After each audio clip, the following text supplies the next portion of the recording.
Broadcasting live from downtown Las Vegas, you're tuned in to Guerilla Cross Radio.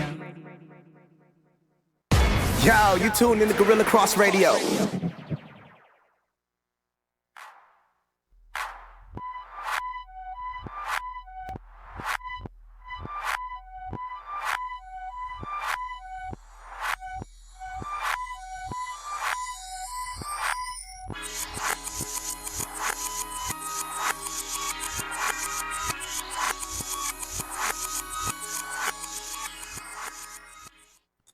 All right, hey, it's Wednesday, and I'm showing on my hat real quick because this is what it is. This is the theme of today's show.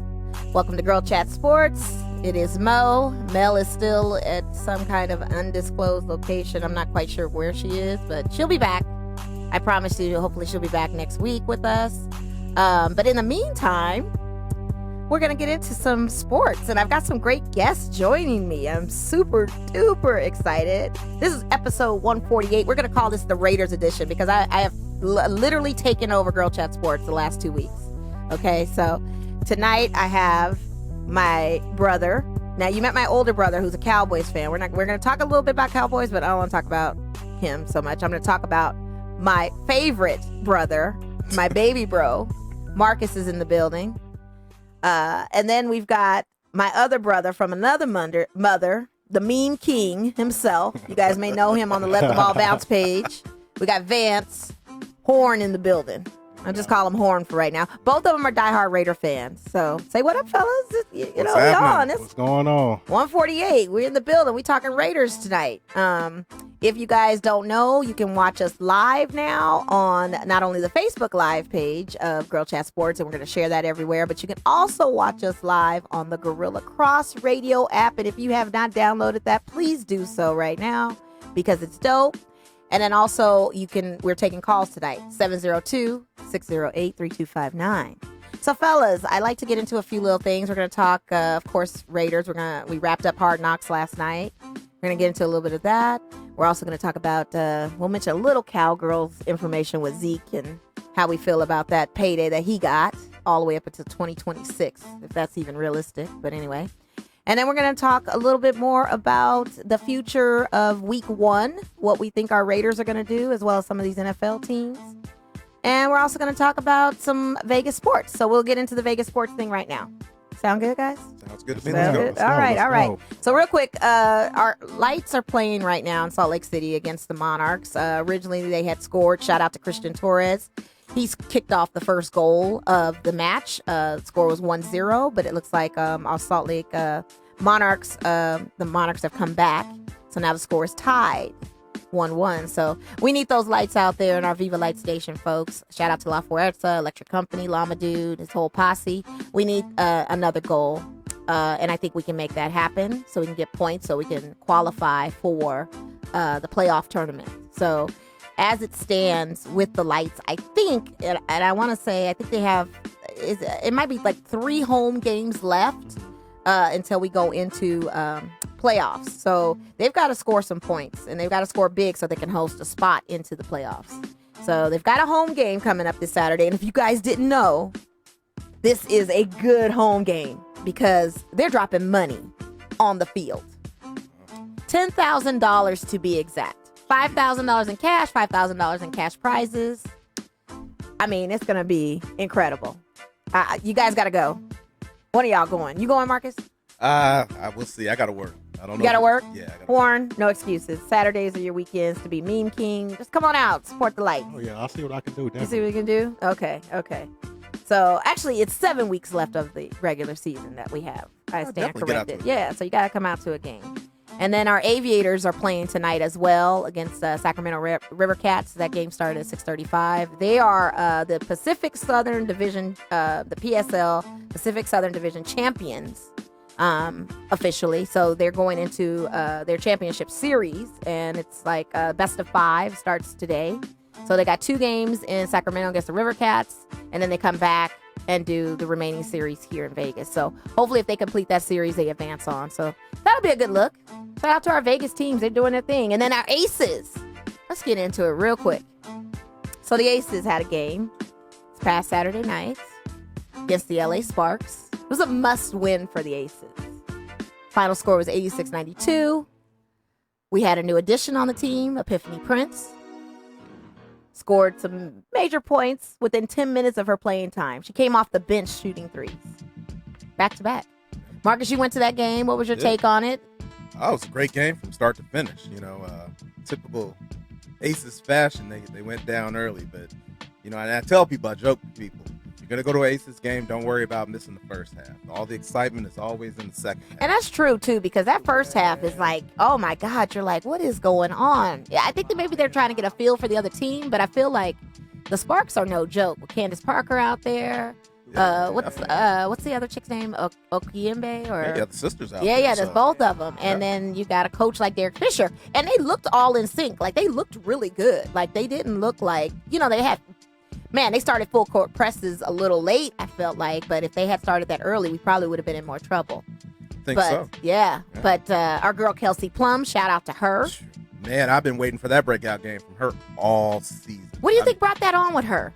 You know what?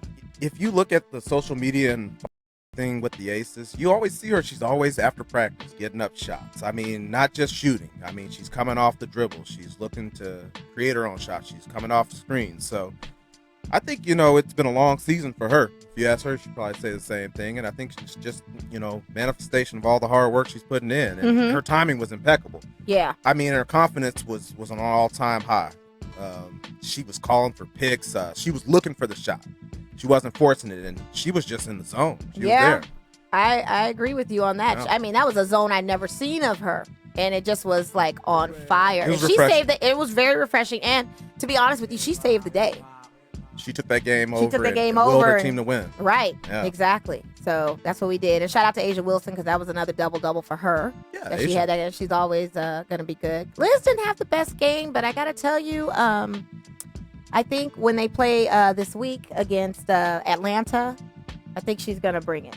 And I think she's even going to bring it even more, because we just saw today, if you guys haven't noticed, I'm sure you all have. I know Quan has. No idea what you're talking about. He's super excited to talk about this. But Liz Cambage is one of the featured female athletes in the ESPN's September issue of The Body Issue, along with Nancy Lieberman, along with Amanda Nunes, along with Chris Paul and some of the other male athletes. We have a gymnast out there that's in it. But Liz, I'm sorry. She's best in show. Best in show, in my opinion. I mean, her spread was amazing. Her body gives you body goals. Like, I think I need to eat celery for the rest of this year and play basketball. What are you guys' thoughts? See, you acting shy right now. I feel like the girl chat sports. Let me come up in here. Yeah, come on in. Come on in. There's a stigma with tall women, the awkwardness, but with Cambage, if you check out our IG page, and if you haven't, do yourself a favor, help yourself. She's very comfortable in her skin, and that kind of enhances her overall sexy. I don't know if it's a cultural thing, but when she posts, she posts ready, and she gonna make sure your eyeballs experience that pleasure. So you said you make sure her eyeballs. Yeah, she gonna give your eyeballs the love that you need. So definitely. Well, she was quoted in Hollywood Life while she was doing her shoot. She says, "I love my whole body. I'm proud of my whole body, every inch. My soft skin, my big lips, my crazy hair. I just love me." So I think when you speak that kind of positivity about yourself and your self-image, I think it kind of shines and shows. And can we say that the backside is natural? Let's clear that whole narrative that you have to get an artificial backside, and you can have just a really nice booty with the right workout and exercise. Oh yeah, she's an athlete. Obviously, she works hard. She's a world-class athlete. So she shows it off, and quite frankly, for the fellas, it's a great thing for us, and it goes for women. So it's great for everybody. So big shout out to Cambage. That's not hurt at all. Agreed. Yeah. So if you had to guess on her program, what do you think? I know her height is 6'8". What do you think her weight would be for that type of stature? Man, just looking at her, mm-hmm. I want to say 215, 220. What do you think? Well, myself, I'm 6'6", 250. And I would guess about, 215, 220, because, she's carrying around a lot of lean muscle and stuff. But just in the modern day, it's not, strike against you if, you carry extra weight. A girl can be solid and be over 200 pounds. You wouldn't notice because she wears it well. Her muscle mass, her work ethic, her diet, all contribute to that, so you don't have to be, 120 like, 1995 Cosmo or anything like that. So, yeah. Well, her program weight is 216, so you guys were very close. That means you guys study the female form very often. I don't know what you're talking about. See, I'm trying to trap my brother and my other brother here. About. Yeah. Okay. So moving right along. That was a dope spread, though, by the way. And like I said, it gives everybody just good body image goals and some positivity, even for the ones that are athletically inclined physically, but not showing the muscle as much, muscle mass, but we're also featured in the body issue. That was pretty cool. But moving on, we've talked about Vegas. I didn't talk about these Rebels, UNLV and UNR. So this past weekend, also, two of our college teams for the state had their first kickoff of their season. Reno up north was taking on Purdue. Big Ten team, yeah. And a Big Ten team, and they won off of a field goal kick. Was it the field goal kick? It was a field goal kick, but it was 53 yards. Yeah, 53 yards. 56 yard field goal kick. That's what I thought. Freshman kicker in his first game. Oh, man. Ice water. Ice water is the correct nomenclature for that, because that was beast. Like, you just would have never saw that coming, especially off of Reno. Under pressure, and after the game, he actually got a scholarship. So, major props to that kid. Yeah, that's awesome. It's well deserved. You got, NFL players who, miss, 50-yard kicks at the horn. So, great job by that young man. Oh, yeah, absolutely. And then we go down south to us, UNLV. Yeah. Southern Utah University. Did anybody think they were going to win that game? Absolutely. I mean, they were favored, but were they favored so much with the points that they won? Yeah, they're favored by over 20 points. Oh, were they? Okay. They did what they're supposed to do, and that's a good sign because, history shows us, a couple years back, me and my man, we went to the UNLV Howard game, and we were in the stands looking stupid. The slaughter at Sam Boyd, man.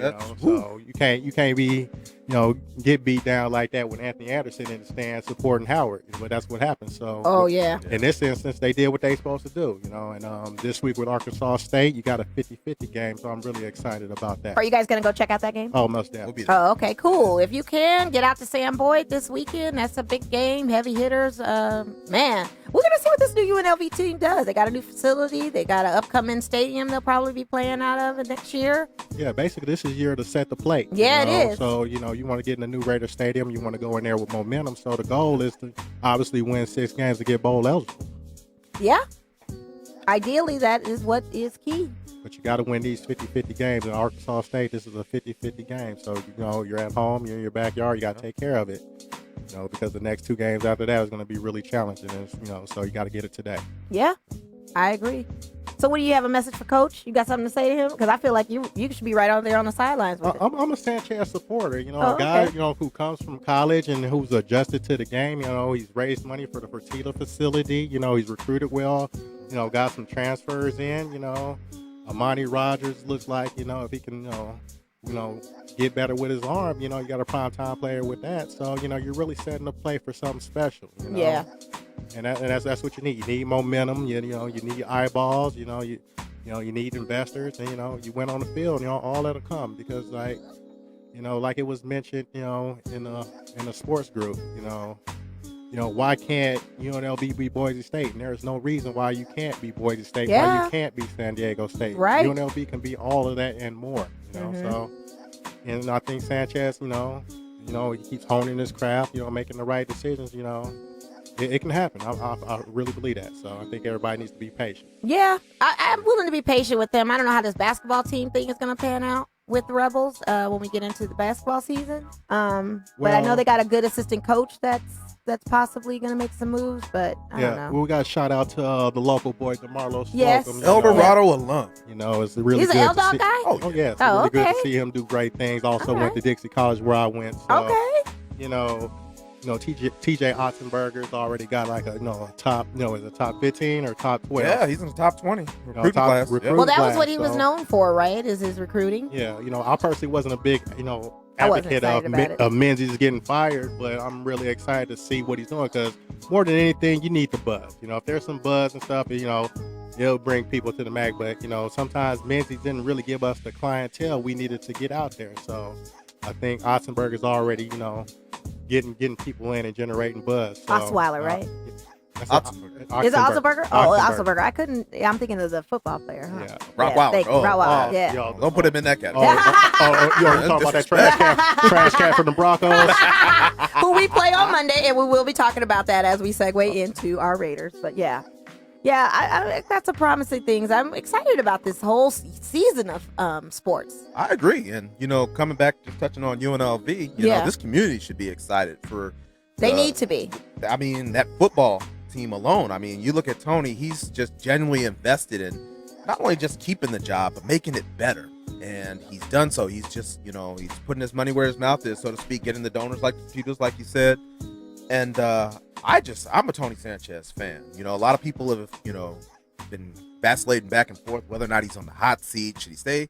Should he go? I mean, why would you get rid of this guy at this juncture? I mean, he's invested. He loves what he does, and he's really, really working hard to make this program and bring it to a level where Vegas can really be proud of it. So I'm really excited. And the recruitment can come for these players for students to come to the school. I think that's the end game of it all too. Facilities are everything when it comes to recruiting. Yeah. So he's going to have a beautiful 65,000 seat stadium, and like you mentioned, the Fertitta complex opening up. So let's see some bright things on the horizon for that program. All right. Dude. Hey, we'll roll with it. And speaking of new beginnings, we got our Raiders. Raider Nation, stand up for life right now. And I got my boys in here. We all diehard Raider fans, minus Quan. He's a 49ers fan, but that's fine. I like the Raiders. Yeah. They're 1B. Give them time. 1B. 1B. Okay. That's a good start. All right. Give them time. So we just wrapped up Hard Knocks. And again, special shout out to our in-kind sponsors of Classic Jewel, SBA. Shout out to Zoe Thomas. Shout out to all my friends, family,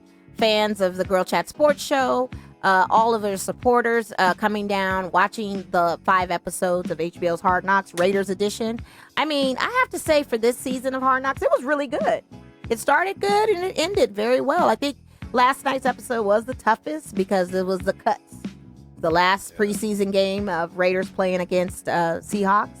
That was a game that we lost by 2 when we tried to do a 2-point conversion play, and Nate Peterman, I think that injury on that conversion play was the one that kind of damaged his elbow. So before we get into that, we knew, and Marcus had already told me from last episode, previous to this 5th episode, that John Gruden likes quarterbacks, that there's not going to be any cuts with quarterbacks. He's probably going to keep Nate Peterman, Mike Glennon to be the backups. And I honestly thought one of them was going to go, but he kept them all. And then he added another one. After Peterman now from that play got hurt and is on the IR. In comes Deshaun Kaiser. And Deshaun Kaiser, who is this guy? Like, I don't know. He's a kid out of Notre Dame. Probably All got right, overdrafted a little bit, got thrown to the Wolves in Cleveland. So, it's kind of hard to gauge how talented he is. So Prototype, though. Yeah, Gruden loves his size. Oh, okay. Set. So we'll see what happens. I mean, he's the self-anointed quarterback guru. So, he knows what he wants. There's controversy. People say, carrying 3 quarterbacks, it's waste of a roster spot. But you know what? Just got to see how things pan out. He knows he has a vision. He has a plan of what he'd like to accomplish. And you can never have too much of a good thing. So, hopefully you would hope that those guys, Glennon and Kaiser, don't see the field this year. That's our hope. But, if we go back, Christmas Eve, a few years back, having a viable backup quarterback is a necessity in this league. So I understand why he's doing it. And they are not really. No, and the quarterback position is a hard position to come by. And then, speaking of which, we had the Andrew Luck news of him retiring, and then we've got a new quarterback coming into that. Kobe Brissett? Yeah. Coincidentally, he's one of the viable backups in the league. You know, so, absolutely. I think he'll do fairly well this season. Yeah. Without having to look over his shoulder or anything like that. So. Oh, they gave him the money, so he's got what, $20 million guaranteed? Yeah, he negotiated that by himself too. No agent? Yeah. Wow. He needs to be an agent himself. He said he wanted to cut out the bull, Yeah. So, props to him, He didn't want to give a percentage. He want to keep his money. Nothing wrong. I get it. Nothing wrong with that. So, what do we think of the Hard Knocks episode, you guys, or this season? What were your takeaways, Marky? I've been a Hard Knocks fan for well over a decade. Okay. And I'm speaking objectively. I'm not speaking as a Raider fan. I'm just speaking as I want you to someone speak on the show as a Raider fan. We're talking Raiders now. We want our allegiance here going on. But you can speak objectively, and then I want to hear your Raiders opinion. Okay, so go for I'm going to give you the Raiders opinion. Okay. If I had to grade it, though, on an A scale, I got to give it a C. A C, really? A C. And this is in comparison, not about the specific content, but just in comparison to previous episodes over the years. Okay. I mean, John Gruden, you can't argue with the production value there. Gru's always going to give you good stuff. But in seasons past, there's been more compelling storylines, and I think early on, like I remember the Hard Knocks with the Baltimore Ravens. And this was before Hard Knocks kind of got the ball rolling. Mm-hmm. It was just kind of gritty. It was kind of raw. Like you were literally like a fly on the wall just watching everything happen. Okay. And I think over the years, the production value has just been kind of, that expectation has just been risen. So, the production crew wants to give people a show, and they kind of like steer the narrative and want to force a storyline on you with these unsung heroes, these rookies trying to make a team instead of just kind of going to just the meat and potatoes and just watching everything unfold naturally. Okay. But from a Raider fan standpoint, I loved it. I really did. I mean, the music production, I think Horn and I were talking about. Man, it kind of brought things together for some of those episodes. It was just really well done. To see the guys in camp, Napa's a beautiful place. Man, for them to be camping in Napa like that, and just seeing Josh Jacobs and Cleveland Farrell on the horseback in the wine country, all of that was just like some stuff out of I don't know. It was crazy. You never would have thought these guys would be doing stuff like that. Exactly. Yeah, absolutely. So it was good to see. Yeah, it was. It was. I especially liked, and to be honest with you, I was kind of back and forth with the Hard Knocks. I watched the Cleveland season. I thought that was really good, and I could agree with you that production value from what you said from transiting from Baltimore Ravens time is not as raw as gritty. But I think that's just Hollywood, and reality TV ain't so real anymore. I think we're coming to that. Yeah, and it's about ratings, and everybody likes a story. Horn, what was your take? I want to hear. I agree with Marcus. I give it around a C. It's a case of it's all been done before. 10 years ago, you may have. It was probably the only show going, but with so much on TV and whatnot, and with DVR, it's just all been done. So I like the Frank Caliendo skit, That was funny. He knew everybody's voice, had it down locked. Oh yeah, he always does it. Oh man, yeah, what he does. Yeah, I think with Abrams, there's an old saying, there's a difference between Southern and country. Mm-hmm. My man Abrams is country. Oh, he's country. He's big country. He's Man. big country. Yeah. He's country. He's country as all get out. So, he kind of, some people didn't like it and other people did, but he just got to show out on the field, John Gruden, knock on wood, Yeah. Likes his profanity, but, on the opposite end of the spectrum, you got Derek Carr, who kind of needs to say a couple of cuss words because when he tries to say "dang it," it doesn't come off as authentic. So, I wouldn't be mad if DC spiced it up a little bit. I mean, yeah, he's Well, Carr is more of that holy roller type guy anyway. Very, very solid. Oh yeah, nothing wrong with that. Yeah, there's nothing wrong with that. So he keeps it very. Just put it this way: you don't want Carr hanging out with Antonio Brown. No, full time, you definitely don't. I'm with Carr, being married, having kids, his kids trying to make a layup on the Nerf hoop and he's swatting it to the mini blinds. I'm all with that, I think you bring up a really good point, but from what I see, on social media, AB's kind of a family guy too. You never hear about that guy out in the clubs or anything like that, so I don't think that's the case. Yeah, true. But and you talk about the move to Vegas next year. Yeah, they're coming here. Do you really want guys who are always out, in the club, in the streets? Imagine Gronk here, on a Saturday night. Gronk would never make it to a game. Man. He would never show Gronk up. Gronk would be the Hangover Part 5. Yeah, man. He would never make it to a game. He wouldn't step on the field. Exactly. So, when you have guys like Carr, family men, sticking to their craft, even Rodney Hudson, you don't hear anything about him, a man of his craft. Those are the type of guys that you really want here in the city of temptation, so to speak. So I like the foundation we have, and those guys have some years under their belt in the organization. They've seen it all. They've been through it all. Yeah. So I'm really looking forward to what they're going to do this year. Okay. My question is Carr going to make it for 2020?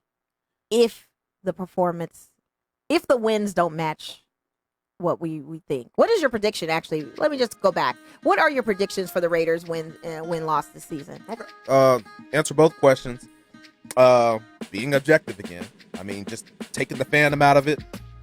Which is very hard to do for some Raider fans. So I appreciate that you can do that. Yeah. Taking the fandom out of it. Factoring in schedule. We got a grueling one. Months on the road. Injuries that can or may occur. Injuries that we already have, keeping guys out. I'm going to say 7-9. 7-9? I think 7-9. I had originally, before the season was even thinking of Hard Knocks or any of that, I said 8-8. But 7-9 is cool. Sportsbooks are predicted 6-6. So what do you have, Horn? I actually have 6-10. Just with a number of factors, including you got two Super Bowl contenders in your own division. Mm-hmm. You got 5 weeks on the road. You got the most miles traveled. So like always, the NFL stacks the deck against the nation. So. But with that said, I'm a person of hope, meaning that, come Monday night, I'm gonna act like we're gonna win every game. I come in like, me and Mark we'll get our tail kicked on Sunday and be like, man, we're gonna get hands put on us next week. But by the time that next Sunday come around, like, you know what? Nah, we can do this, and that's what keeps us going. Go ahead. Can we do a little story time right quick? Yeah, go for it. Okay. Let me tell you how this man became my friend. Oh, boy. After the Raiders went to the Super Bowl in 2003, obviously they had some down years, and as they started losing, they started taking their games off of network TV. Okay.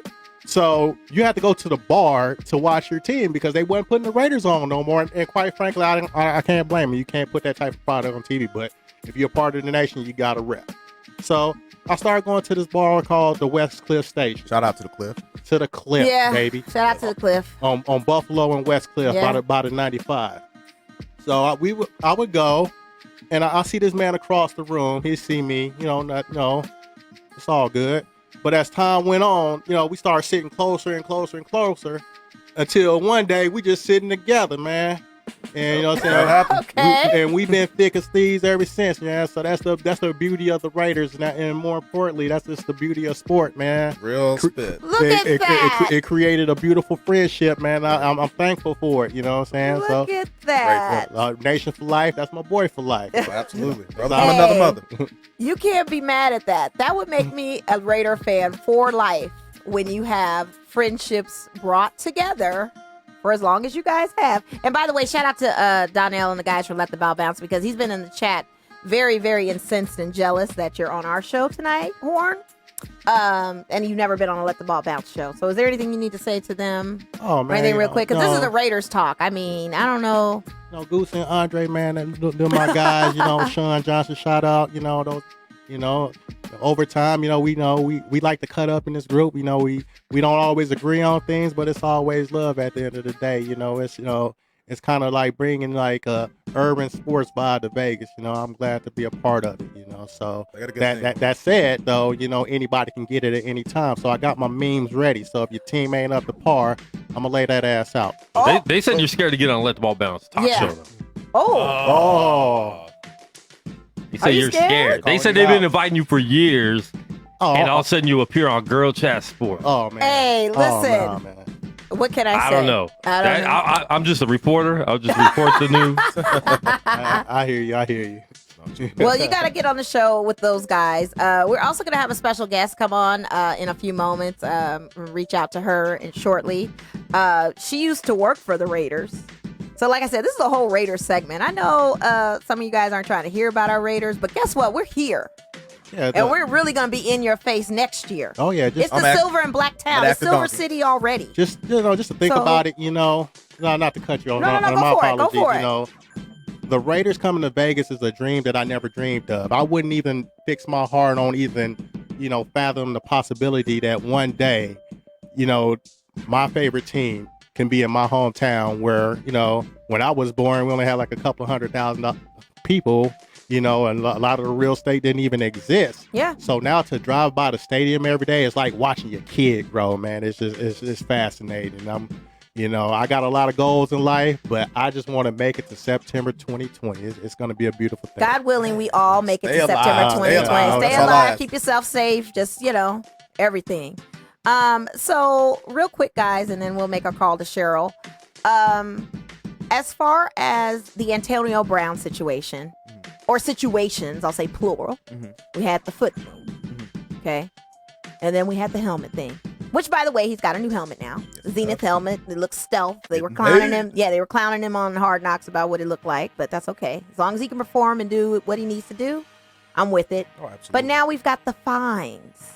He went on Instagram today and posted his little letter from Mike Mayock, who's our GM for the Raiders, about his non-appearance to camp on the 18th of August. A fine, which was like, $15,000, $13,000, somewhere there. But then he had one that was a little bit over $20,000 for the walkthrough or the mandatory meeting when they were in Winnipeg. He reposted it. Kind of threw out some little petty shade type stuff. Like he wasn't going to pay and he was just like, the devil is a lie and all this kind of stuff. What is your take on that? Because everybody gets fines. Man, let me tell you. First of all, somebody in his camp needs to get him a flip phone.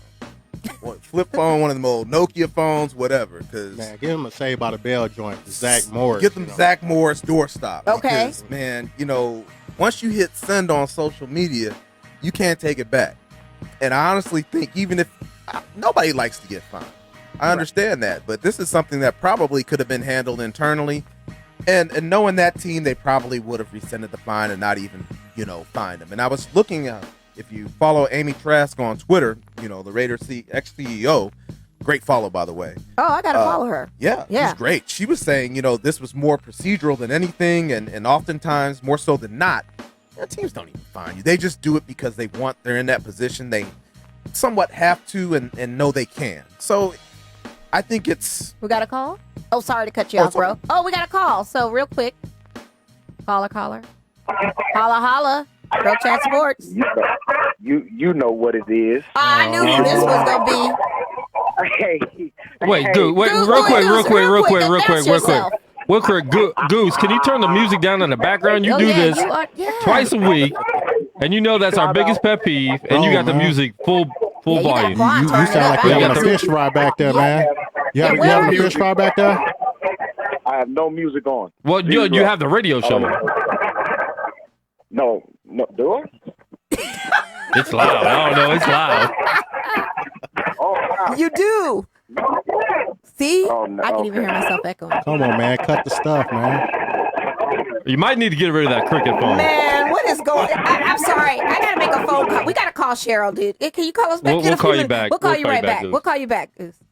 Yeah, I got to call Cheryl. This is some technical difficulties I've never seen on a whole other level. Shout out to Goose, though. He wanted to chime in and say some things. But Marcus, as you were saying, real quick on AB, and then we'll call Cheryl. More or less, I think it's much ado about nothing. I think if he had not posted it, it wouldn't have been a story. You talk about a guy, even on Hard Knocks, he kind of alluded, everybody's making it a story when it's not really a story, but you give him plenty of fodder to do it. Right. So stay off your phone. Keep your mouth shut. Just go out and play. That's all you got to do. Hey, I agree. A prediction that that I'm going to make is he's going to end up, if we get too far out the race or whatnot, he's going to end up getting suspended for conduct detrimental to the team. You know, That's not too far off. I got a question for you.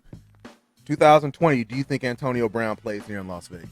Ooh, that's a good question. I do not, because I didn't expect all this riff-raff in the preseason. I expected, when we go on the road trip, might lose a couple of games. The game where he has 3 receptions on 5 targets, that he's gonna have a meltdown. Oh, But now, he's conducting himself in a way that makes T.O. blush. So, real, that's heavy. Yeah, you saying it like that. Those Florida boys are just different. You know what I'm saying? When you look at your Michael Irvins and your Deion Sanders, they just wired differently. And when you look at Antonio Brown, and as quiet as it kept, he's one of the 5 best wide receivers to ever do it. But you wouldn't know it because Big Ben gets a lot of respect. The Steelers as a whole is as a great respected organization. He hasn't won any Super Bowls, but you look at those numbers and how many 100-yard seasons he has.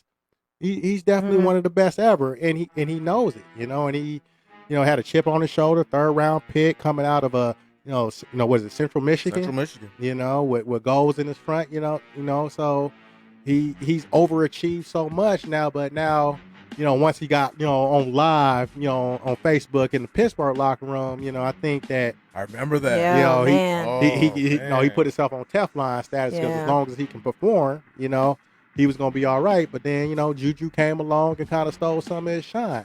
So now he's here, and like I said, I love the Raiders and stuff like that, but we're not the Steelers yet. That's a big yet. Let's say That's yet. a huge asterisk. All right, we're going to call Cheryl. If you guys didn't know, she's the director of membership services for the NFL Alumni Association Las Vegas chapter out here. She also is the owner of D Squared, which is events. And she's got an event coming up with Ickey Woods, celebrity golf tournament out here this weekend. And she used to be the former executive receptionist for the Los Angeles Raiders. Hey, Cheryl! You are on with Girl Chat Sport. How are you? I was just telling him how you. I'm great. I was just telling him how you were the former executive receptionist for the Los Angeles Raiders from 89 to 93. Legend. You are a Raider in my book, and always a Raider to me. So welcome to the show. Thank you so much. I really appreciate thank you. You're welcome. I really appreciate you coming on this evening. I wanted to talk to you a little bit briefly about your event you have this weekend. Also about the Red Zone Booster Association that you're president of. And then I'll just ask you some questions about Raider stuff. Like I've basically taken over the show tonight, and it's all about Raiders. So, but you've been doing a lot of work out here in the city. So you've been doing a lot of work out in the city of Vegas, and we really appreciate it. You've been putting a lot of events together. You've been a busy woman, and one of the events that it seems to be that a passion for you as well, and you formed various relationships throughout your career, is with Ickey Woods. Yes. And I wanted to just touch on that a little bit. Oh, go ahead. Well, the thing with Ickey, I actually met Ickey maybe a few months ago. I knew of him, of course, being in football. But a mutual friend actually connected us. I was doing another event for another player, Lawrence Taylor. Oh, and I wanted Ickey to be a part of that event. And so we started talking, and we just clicked. And he told me about his foundation, and it really broke my heart because as a parent, you never, ever think of losing your child. Right. And Ickey lost his 16-year-old son to a severe asthma attack. Both Ickey and his ex-wife both had a touch of asthma, and they figured, take your medication, you'll be okay. Right. And so they had some previous issues with Javante, but they would go to the hospital. He always came home. This particular time, after football practice, he had a severe asthma attack. He went into a coma and never recovered. Wow. Yeah. So when he told me that story, I was just heartbroken. Like, what can I do to help you? And he goes, well, I'm trying to raise money for my foundation. I'm like, done. Let's do something in Vegas. Now, keep in mind, this is Ickey Woods, right. the Ickey Shuffle, the guy from the Cincinnati Bengals. Right. But the one thing I did not know is that he played 4 years at UNLV. So this is a godsend. We came together because I'm in Vegas. He played football here under Coach Harvey Hyde. Randall Cunningham was his quarterback. It was meant for him to do something in Las Vegas. And you're doing it. So we have, yes. Yeah. Go ahead. I'm sorry. No, I think we're in a delay. I'm so sorry. Yeah, it's okay. So anyway, we came together to do this celebrity golf tournament, and pretty much every athlete who I know who I asked to participate said yes. But I wanted to make sure we put a stamp on Vegas. Mm-hmm. So we're doing what's called an Asthma Awareness Day in honor of his son, Javante. Nice. And what we're doing is we partnered with Commissioner Gibson over at the Clark County Commissioners. He's over Sunset Park. So he graciously donated Sunset Park to us for Saturday, September 7th, to do our Asthma Awareness Day. And when I say donated, not just the park, he gave us the stage, he gave us the sound, he gave us the lighting, he gave us everything he can write off. He gave to us to actually put this event on, to be able to offer free asthma testing and asthma screening to anybody who wants it. Very nice. UMC came on board, UMC Children's Hospital, and they're giving free testing. We have food, we have games, we have entertainment. It's going to be a family fun day, the way it's supposed to be. That is so awesome. And then on Sunday we tournament. So. Oh, and then that golf tournament is what is really, really interesting because it's at the Valley High Golf Club on Sunday. Yes. And not only is Iki there, but you've got Byron Chamberlain, Greg Bell, you've got Jerry Porter. I mean, you've got Jose Canseco. You've got some people that are actually showing up, some vets here in football and baseball aspect that are actually going to be, are they playing in this tournament? Because I know that you could sign up for foursomes or you could do a single golfer and you have like a celebrity person that's a captain with that. How does that work? Well, every foursome that we put together, whether you're an individual, I'll put you with a foursome, is going to have a celebrity captain. Okay. So that makes it interesting for everybody, so they don't feel like they're, because we didn't pay for this. Like, no, if you are on the foursome, I am guaranteeing you to be a celebrity captain because we have 25 guys in town. Wow. So I'm going to have at least 2 teams of just celebrities. That is awesome. But it's a first-year event, and I'm really overwhelmed at the response we've received. The guys are coming out in force to support Iki and his foundation, and his son, Las Vegas, has wrapped their arms around him. He is the native son. UNLV is actually honoring him on Saturday night at the UNLV versus Arkansas State game. Oh, so okay. Yeah, so Iki will be there at the tailgate. He'll be signing autographs at the tailgate, I think, from 5:30 until 6:30. Very nice. And then he's going to do the coin toss at the beginning of the game. We'll be visiting suites. And then afterwards, we have our VIP pairing party at the Tropicana. So it's going to be a busy day for him, but you know what? It's raising money for his son. So no matter what, that's what we're doing. Wow, that is incredible, Cheryl. Again, you do great work out here. And this tournament, I feel like, is going to raise enough dollars. I think the event you're having at the park is also going to bring a lot of awareness. It's something that doesn't get discussed because there's so many things of different chronological illnesses, and we never think about the asthma. We never think about the asthma attack. So I think that's great that we're doing something in the name of Javante Woods. Javante Woods. Yeah. And I'm also excited to know that you are also hosting over at the Tropicana the Raiders watch party of Raiders versus Broncos for week 1. And you've got some people coming to that one. Monday Night Football. And you've got people coming to that too. Who do you have showing up to make appearances for that so people can know? And what time is that opening and where in the Tropicana is it going to be? Okay, well, first of all, let me say something about the Tropicana. Okay. They have been totally amazing. They are our hotel partner. They stepped up when no one else did. Not saying anything bad against other properties, but they gave me comp rooms for all of my guys because they believed in this whole asthma awareness thing. So kudos to Tropicana Resort. Shop. Yeah, so we're actually holding our VIP pairing party there at a place called PDR. And my first time there was yesterday. Okay. And if you walk into the Tropicana, you will never think it was a Tropicana. It looks like a 5-star resort. So PDR is going to host our VIP pairing party on Saturday evening. On Monday night, we have the Raiders versus Broncos Sunday Night Football game. And I have in town Roy Hart, who played for the Raiders. I have Andrew Glover, who's Poncho to us, who know and love him very well. He played for the Raiders when I was there. He also played for the Saints, and I believe he played for the Redskins. Don't quote me on that, but I know for a fact he played for the Saints and the Raiders. And then on the Broncos side, I have Byron Chamberlain coming in. So it's going to be a fun night. I'm bringing in both teams. I think that's the best way to go. If you're going to do it, bring in both teams. I'm diehard Raiders through and through, but you know what? Everybody's not a Raider fan. So we don't discriminate. Come in, support Icky.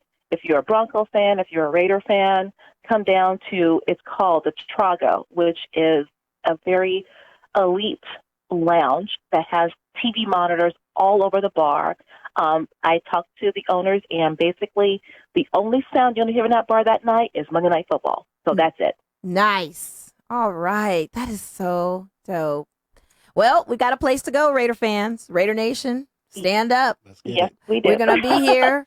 And I know with you, yeah, I got to come down and check you out. I was wishing you'd be in the studio. We have to get you in when we have some more time so we can talk about your booster Raider Red Zone, the Raider 702 Booster Club. I would love to have you come in the studio, but I do appreciate the time that you've taken to just let us know about this, because I definitely wanted to share this and let the public know what's going on this weekend and what you're affiliated with. Well, I appreciate that. Just let you guys know, as far as the Booster Club goes, a lot of you guys know DJ Thump. DJ Thump is my VP. He's been my VP for going on 3 years. Okay. He is a diehard Raider. So whenever you see him, shout out DJ Thump. He's a Raider fan. DJ Thump, shout out.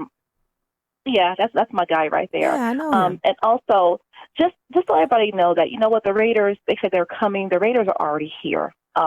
They're engulfed in our culture. Mm-hmm. The players are here. You know, just go up, say hello, give them a hug, tell them welcome them to our city, because they're new here. Well said. And people don't realize what an NFL team brings to a city. I grew up in an NFL city, and it's coming. You guys have no idea what's coming, but it's coming. Well, we're excited. We're excited, and we really can't wait. Like, the boys are rubbing their hands. I'm about to rub my hands just to transfer to energy. We are so ready. We are ready. But Cheryl, thank you so much. You have a great rest of your evening. Thank you so much for coming on, and we look forward to having you in studio and talking more with us. We truly appreciate it. And don't forget Icky Woods all weekend long. Icky Woods all weekend long. We're going to shuffle our way through the weekend of Icky Woods. There you go. All right, guys. Have a great evening. Thank you, Cheryl. Thank you. Have a very good much. one. Man, shout out to Cheryl. And that's the thing. When the Raiders come, yeah, you got to step to them and have like a good moment. Like I did this Aces weekend. I forgot to mention that. I'm going to talk about it, how I ran up on Mark Davis. This is my third encounter with Mark Davis. So I had to kind of keep warming up to him as we met him. But this time I was able to capture a moment with Mark. He's a very cool, laid back guy. Wears white all the time. Except when he's wearing that black and silver hat too, on top of the all white. It looks like an off-white cream to me. It is. Sometimes it is a little washed out white. Yeah. But from afar, he's always courtside. He's a big supporter to the Aces. I was able to talk to him a little bit. He liked, I mentioned Keelan Doss because that was the same day that the cuts were happening. Said he liked Keelan, liked his family, that whole thing. But we know Keelan is not going to be a part of the Raiders. He's going to Jacksonville. So Godspeed with that. But he did also mention that the Raiders are coming. Get ready. We just win, baby. That's going to be the mantra all through the city. And I have no problem with that whatsoever. Oh, yeah. Commitment to excellence, baby. Yeah, commitment Vegas to excellence. Vegas style. All day, every day. Just then, baby. Yeah. That's it. So, guys, real quick, we got to talk about Zeke. I know we've been talking Raiders. We talked to Cheryl and all that good stuff. But Zeke Elliott just got the biggest payday of a running back. Is it in NFL's history? I have to say, because Todd Gurley was on that list, and he just totally said he's the highest paid running back. And he says he deserves his money because he is the best. Would you agree? Yeah, as much as I loathe the Cowboys, I have to agree with him. He's probably the best back in the game right now. You do? I think so. The sad thing about it is, right now I think there's somebody in LA that's probably just really physically ill right now. Who are you talking about? Well, Melvin Gordon. Oh, yeah. So, Zeke is doing this in his prime. Does he get all the guaranteed 90? I doubt it. But he did get the $50 million Yeah, guaranteed. $50 million. Yeah. 50 And then you played until 2026, which is crazy. But absolutely. Yeah. So, no. I think Le'Veon Bell kind of laid the foundation, and Zeke picked up the mantle and now he's a rich man. So, shout out to him. Running backs take a beating in this game.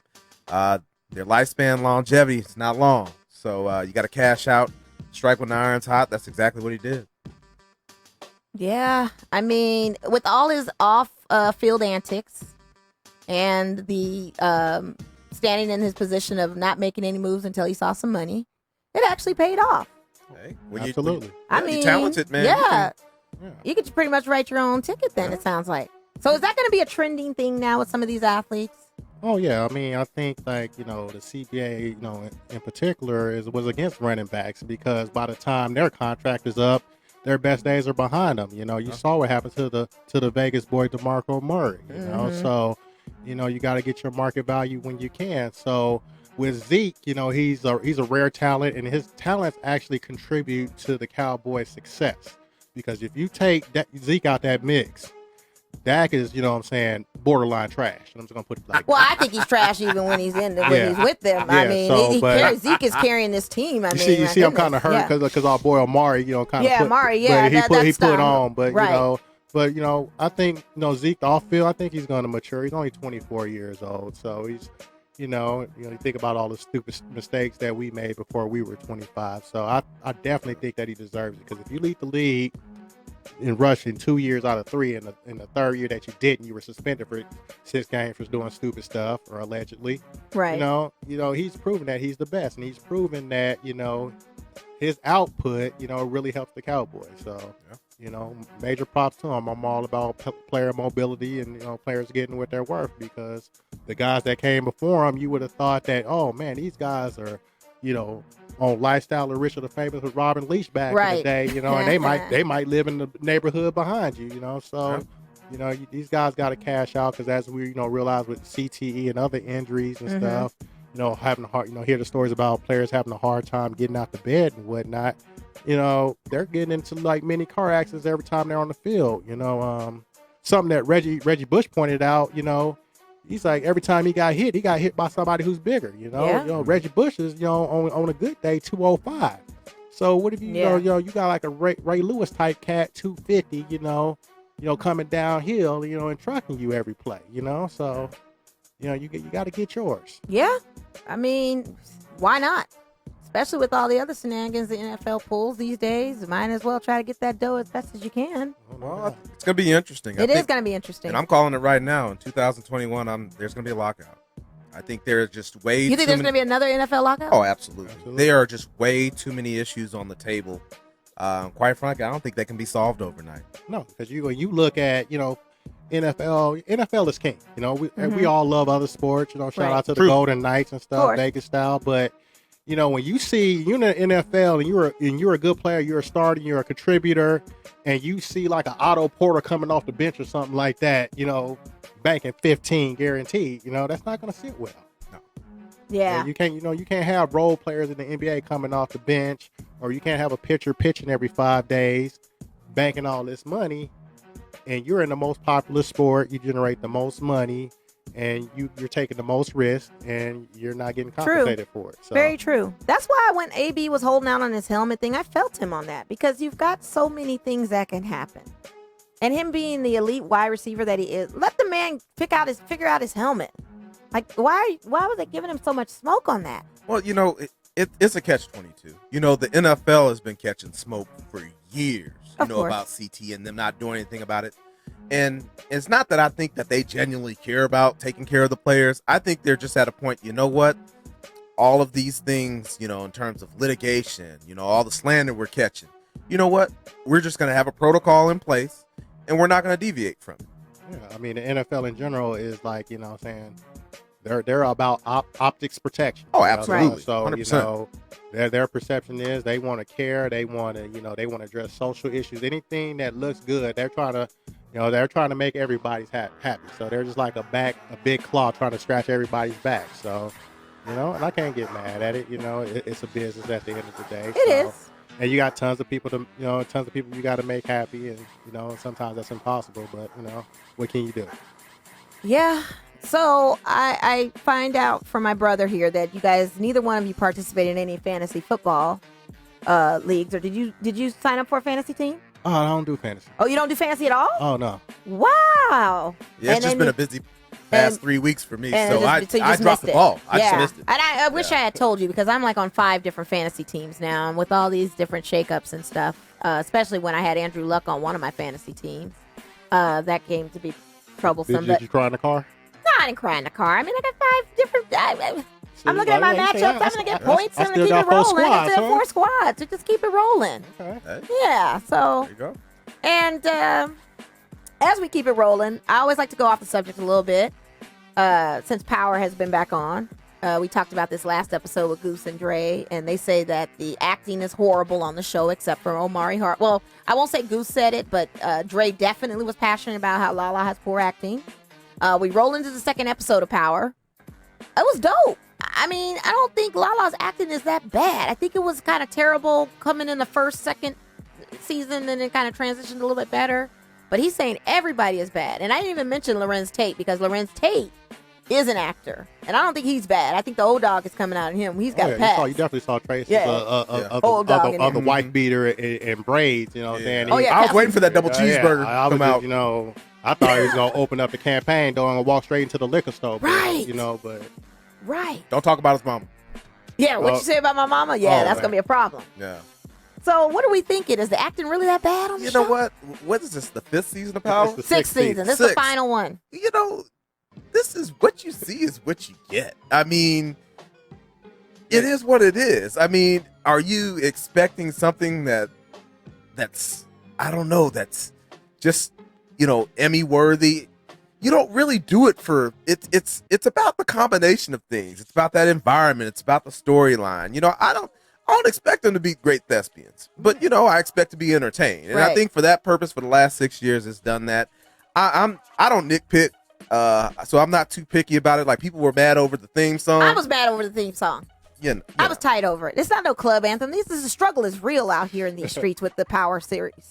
I mean, not that it's real, but I'm just saying they're struggling. They're going through different connects and these it's just too much. So you don't need a club banger to seem all excited about it. That's just my opinion. Oh, that's true. You make a valid about. That's just my opinion. I just think it's just kind of crazy. Well, he said he's going to bring it back for the following episode, because he's directing this one. He's directing this one, so he said he's going to bring the old theme song back. So maybe this will be a heavy, deeper episode too. Yeah. See Tariq what he's going to do at Choke. You notice how he didn't have no posters or nothing on his wall? He didn't even decorate his wall over there. You know what? So has he manifested himself into Kanan then? Because all he has is that chessboard. I think when it's all said and done, I think Tariq is going to be the last one standing. Really? I think so. What you think?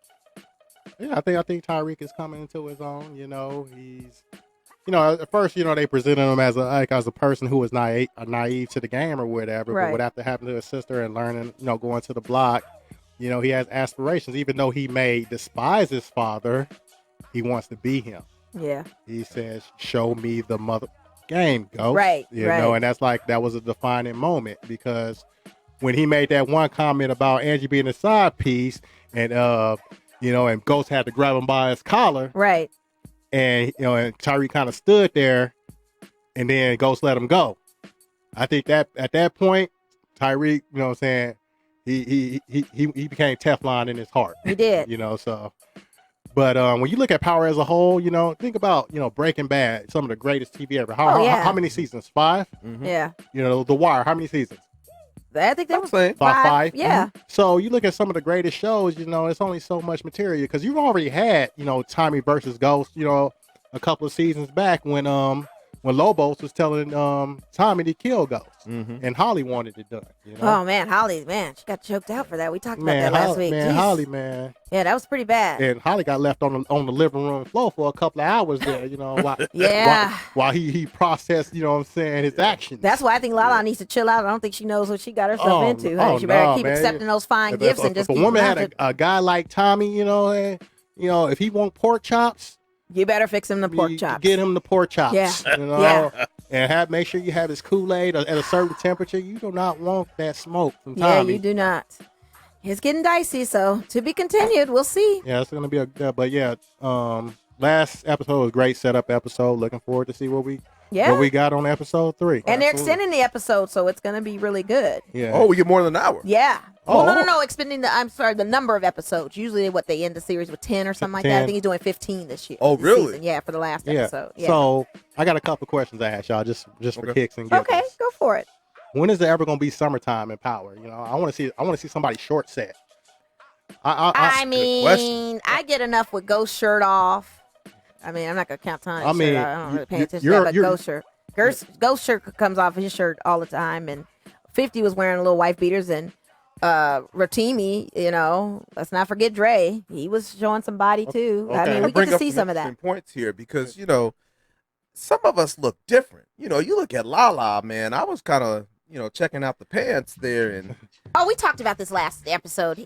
there's been a metamorphosis over the past 5 seasons there. And Yeah. it's just, I think it's too much though. If she had Liz Cambage, maybe that if she looked to that, maybe she could have just left it alone. I think she had a troubled childhood where somebody just was constantly talking about the Oh, backside. I don't know about all and- that. I can't speculate. But And who maybe knows? she just said, you know what, when I make it one day, I'm gonna take care of this and make it right.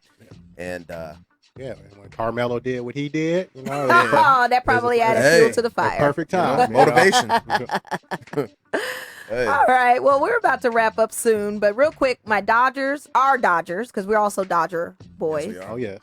Our Dodgers are up against Colorado Rockies tonight. As it should be. As it should be, 4-0. Yeah. Last night's game, one of the guys from the Rockies hit a home run out of the park, but we had a Raider fan in a full-fledged Raider T-shirt Yes. do that take the fly ball catch. Horn sent me that one. And I posted yeah, I it on sent you that. Instagram on our Girl Chat page. Be sure you're following that. That was pretty dope. And then our Lights scored again, but also Salt Lake City scored again. So the score is now 2-2. So we end a draw with some points here, but hopefully the guys can score again. I just need them to get these points because it takes points for them to move up and advance to get in their playoff spot. And then we can talk real quick of the Lakers, and then we'll sign off. It's been a good time. I'm glad you guys came on and I everything. had a great time. Thanks for having So me. Dwight Howard has admitted that the Lakers have rejuvenated him because he was in a rock bottom situation, and that he's looking like he's going to be this guy that's going to help us out. What do you guys think? Well, I'm that salty Laker guy still. So you So probably you're still should ask bitter? Horn. You're still bitter about that? Oh, absolutely. What about you, Horn? I'd never forget. Well, I think, he doesn't have the value that he used to have. When you had Steph Curry, pull up and making threes, that kind of turned Dwight Howard into this, needed big man to a journeyman. And that's how it works. But for this team, he needs to rebound. He, weak side defense. He needs to finish off. He's going to get a lot of dumps from, LeBron, obviously. So, he's got to play a secondary role to Anthony Davis. So, when you look at it as a whole, you might, if you ever get a chance, check out Dwight Howard's resume. It is phenomenal. Oh, yeah, if you on look at paper, her in he's his on prime, prime. Yeah, in his prime, he was a big. Remember we went to that preseason game and we saw him in his Laker uni and the shoulders of He's the like one of Superman, the but best- he was like a telephone pole on steroids. He really was. Pretty much. Yeah. If Yeah. shoulders were like cliff hangers, you could hang off of each one of them. It was crazy. So, what is he now? 33, 34 now? Mhm. Yeah, winding down a little bit. Yeah. and, Wind it down. So as long as he still got some athletic ability, I don't think he's never going to be a guy, who can step out and give you perimeter game. But I still think in spells he can give you that 15 rebounds, 3 blocks, 15 points and whatnot. So Interesting thing is he and JaVale McGee have similar skill sets. Both pick and roll guys, great Yeah. weak side defenders. Right. Yeah. So if you want that constant, that anchor on the floor at all times, you got 2 guys that can give it to you for possibly a full 48. So yeah, I'm excited to see what happens. Lakers definitely a playoff team with or without them, but You think championship bound? You think we can do it? I don't feel it in my heart. Yeah, I would love I don't it. either. Yeah. Really? Yeah. I kind of feel like we can head that way. I just like the whole landscape of the league now because I don't even look at the Clippers and say, oh, they're automatic, Oh no, the Clippers though. So, You still got some teams out everybody there. forgot about Golden State, and they're still going to be there, because they got D-Russ, they have continuity, so they're going to be there. So when you look at the overall landscape, You got a Portland team out there, and you got a Denver Nuggets you team got Portland, too. you got Denver, Yeah. saying Boston hasn't won anywhere. You got Philadelphia, so, Right. Utah.